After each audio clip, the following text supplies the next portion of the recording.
7h09 sur Sud Radio. Entre le 1er juin et le 2 juillet 2025, Santé publique France a recensé 429 noyades, dont 109 mortelles, le double par rapport à la même période en 2024. Alors pour endiguer le phénomène, l'école de police de Nîmes propose aux jeunes de se former aux gestes qui sauvent dans l'eau.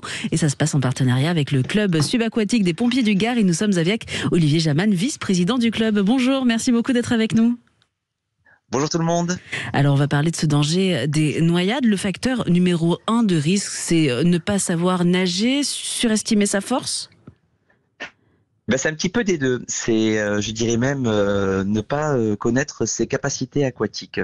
En plus du savoir nager, il y a également la perception que l'on peut avoir, soit de nous-mêmes, soit de nos enfants, d'évoluer dans le milieu aquatique. Et c'est bien en ça les objectifs du stage. Et dans votre département, le Gard, entre mer et rivière, là, il faut être particulièrement vigilant. Oui, tout à fait. Alors, on a notamment les derniers chiffres le font bien ressortir.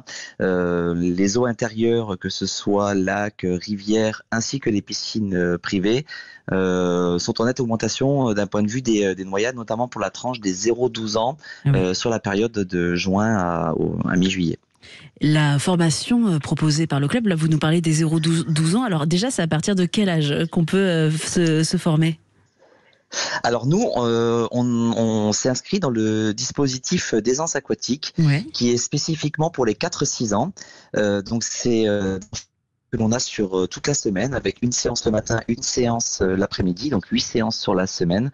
Et donc on leur donne les bases de l'aisance aquatique. On n'est pas sur du savoir nager, on est vraiment sur de l'appétence dans le milieu aquatique et à minima savoir revenir au bord et se sauver. Et par exemple, vous faites quoi ? C'est sous forme ludique ? Il y a des jeux ? Comment ça se passe ? Alors c'est totalement ludique, c'est en grande profondeur. On propose un aménagement de bassin et l'enfant évolue dans le bassin et ira chercher ce dont il a besoin et ce dont il a envie au moment voulu. Par exemple, on va aménager des lignes d'eau, etc. L'enfant va évoluer en plein milieu du bassin. Il va regarder au fond de l'eau des mannequins, des anneaux, des objets que l'on aura mis. Et c'est comme ça qu'il va travailler l'immersion et l'équilibration dans l'eau, mais de manière très ludique et sans savoir qu'il est en train d'apprendre à nager.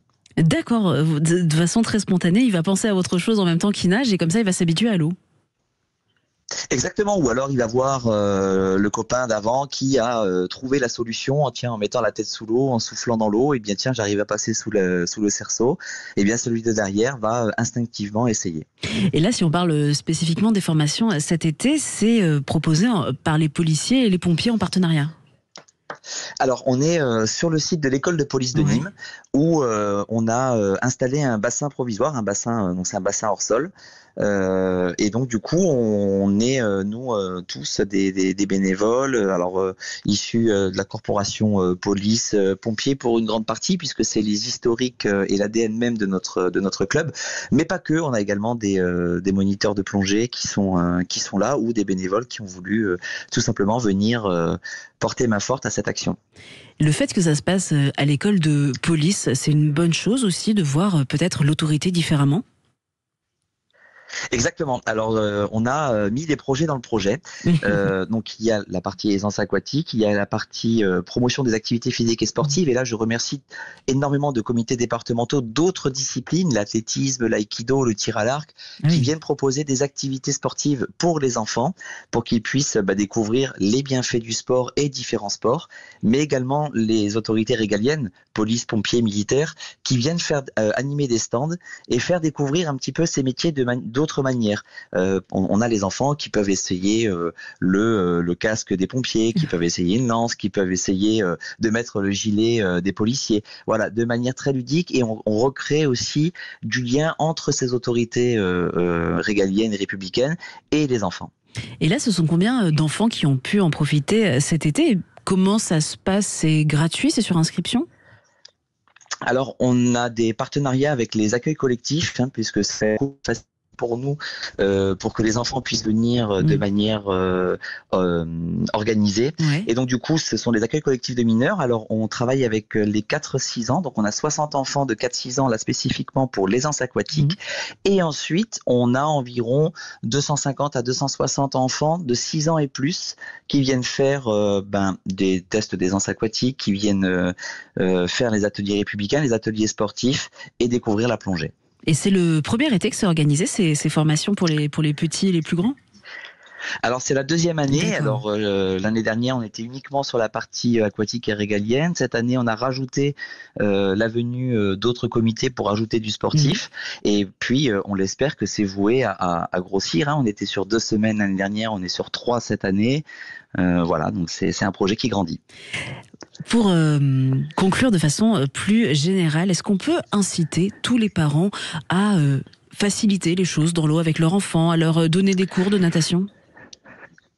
Alors, bien entendu, il y a, alors on connaît tous la difficulté d'accès au bassin, Oui. d'accès à des professionnels, puisque c'est un métier qui est en tension, faut pas l'oublier, le métier du maître nageur. Mais j'irai même au-delà de ça. On est les partisans du zéro matériel de flottaison. Et rien que les parents, en étant avec l'enfant dans l'eau, en le faisant jouer, en le faisant évoluer dans l'eau sans matériel de flottaison, va lui permettre d'acquérir des bases, des appuis, des équilibrations, des immersions. Et rien que ça, déjà, ça facilite le travail des professionnels derrière. Donc même les parents peuvent être totalement acteurs de la prévention auprès des enfants en étant actifs avec eux dans l'eau. Merci beaucoup Olivier Jaman, vice-président du club subaquatique des pompiers du Gard. C'est à Nîmes. On vous souhaite une très très belle journée, un très bel été avec tous ces groupes d'enfants. Nous on se retrouve dans un instant pour la caravane du Tour de France, 19e étape aujourd'hui. À tout de suite, il est 7h.